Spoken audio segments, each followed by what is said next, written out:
ఓం శ్రీ గురుభ్యో నమః.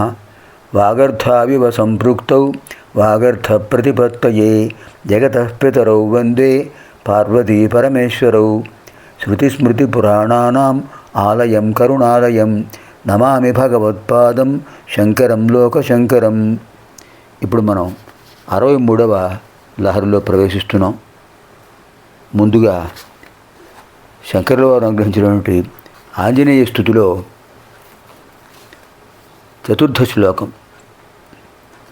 కృతాభీరనాదం క్షితిక్షిప్తపాదం ఘనక్రాంతభృంగం కటిస్థోరుజంఘం వియద్వ్యాప్తకేశం భుజాశ్లేషితాస్మం జయశ్రీ సమేతం భజే రామదూతం.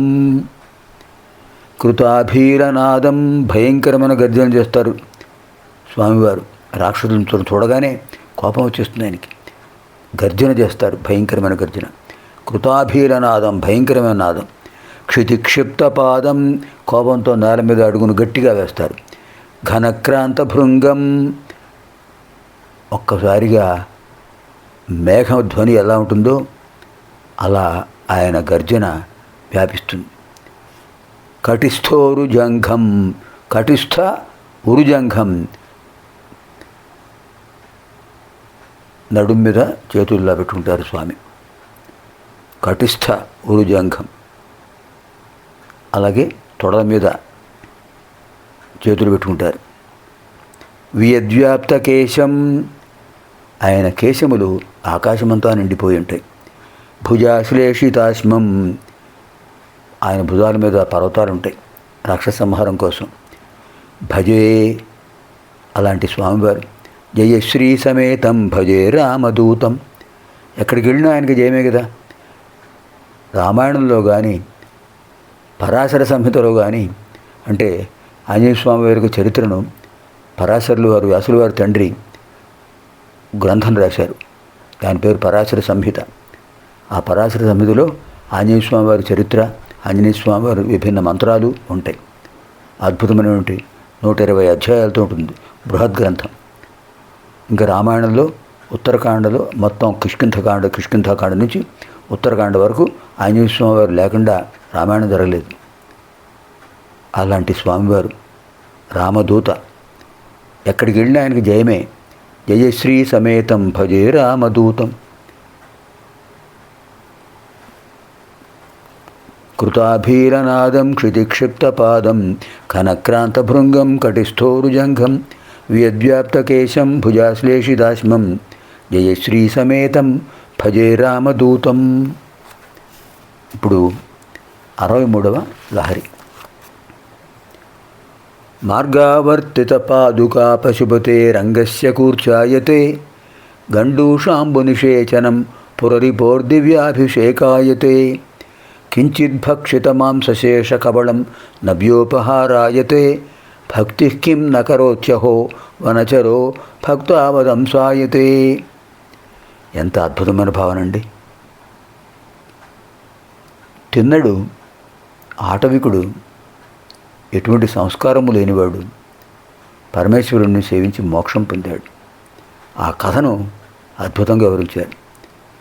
మార్గావర్తిత పాదుకా పశుపతే అంగస్య కూర్చాయతే గండూషాంబునిషేచనం పురరిపోర్దివ్యాభిషేకాయతే కించిద్భక్షితమాంసశేషకవళం నవ్యోపహారాయతే భక్తి కిం నకరోత్యహో వనచరో భక్తావతంసాయతే. చివరి ధాతురూపాలు చూడండి. ఆత్మనేపది ధాతురూపాలు. కూర్చాయతే, అభిషేకాయతే, ఉపహారాయతే, అవతంసాయతే. మహానుభావులు. మార్గావర్తిత పాదుకా, దారిలో అనేక పర్యాయాలు నడుస్తూ ఆ చెప్పులు వేసుకుని నడుస్తున్నాడు. పశుపతే అంగస్య కూర్చాయతే, ఆ చెప్పును ఆ శివలింగం మీద పెట్టాడు. అది ఆయనకి అలంకారమైంది. గండూషాంబునిషేచనం, అభిషేకం చేద్దామని విన్నాడు. శివలింగానికి అభిషేకం చేయాలి అని చేయాలని పాత్ర ఏది? పాత్ర లేదు. చెరువు దగ్గరికి వెళ్ళాడు. అద్భుతమైన సరస్సు అది, నది. అక్కడికి వెళ్ళి నోరు కడుక్కుని నోటి నిండా నీళ్లు పోసుకుని వచ్చాడు. గండూషాంబు నిషేచనం, అలా ఆ నోట్లో ఉన్న నీళ్లను అంటూ ఊదాడు. ఆ నీళ్లతో అభిషేకం చేశాడు. అద్భుతమైన అభిషేకం. పురరిపోర్ దివ్యాభిషేక అయితే, పరమేశ్వరుడిగా దివ్యమైన అభిషేకంట. కించిద్భక్షిత మాంసశేష కబళం, అంతకుముందు మాంసం ఏదో దొరికింది, దాన్ని కొంచెం తిన్నాడు, ఆకలేసి కొంచెం తిన్నాడు, ఇంకా ఉంది. పెట్టడానికి స్వామికి పెట్టడానికి ఏమీ లేదు, అది తీసుకొచ్చాడు, నివేదన చేయాలి కదా. కవళం, కించిత్ భక్షిత మాంసశేష కవళం నవ్యోపహారాయతే, అది అద్భుతమైన నివేదన. ఇదే భక్తి, మూఢభక్తే, కానీ దివ్యమైన భక్తి, కాలుష్యరహితమైన భక్తి. భక్తి కిం నకరోచ్యహో వనచరో భక్తావతంసాయతే. భక్తి అనేది ఇంత పని చేస్తుందా? చేసింది. వనచరుడు, ఒక కిరాతుడు, ఆటవికుడు భక్తులలో శ్రేష్ఠుడయ్యాడు. శ్రీకాళహస్తి క్షేత్రంలో కనిపిస్తుంటుంది, దర్శనమిస్తుంటాడు. ఈ శ్లోకంలో కన్నప్ప భక్తిని చెప్పారు. దోషమని తెలియదు, తన కాలి చెప్పుతో శివలింగాన్ని తుడిచాడు. పుక్కిలించి ఉమ్మేసిన నీటితో అభిషేకం చేశాడు. తను కొంచెం తినగా మిగిలిన అడవి పంది మాంసాన్ని శివుడికి నైవేద్యంగా పెట్టాడు. భక్తి చేయలేనిది ఏముందా? ఏమైనా ఉందా? జ్ఞానహీనుడే, కానీ శివభక్తుల్లో గొప్పవాడు.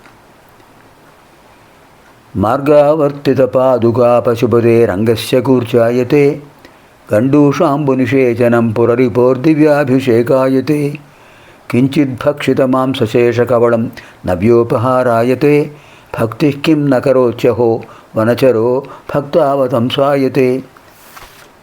ఆ మహానుభావుల భక్తులందరికీ నమస్కారం చేద్దాం. శుభం భవతు.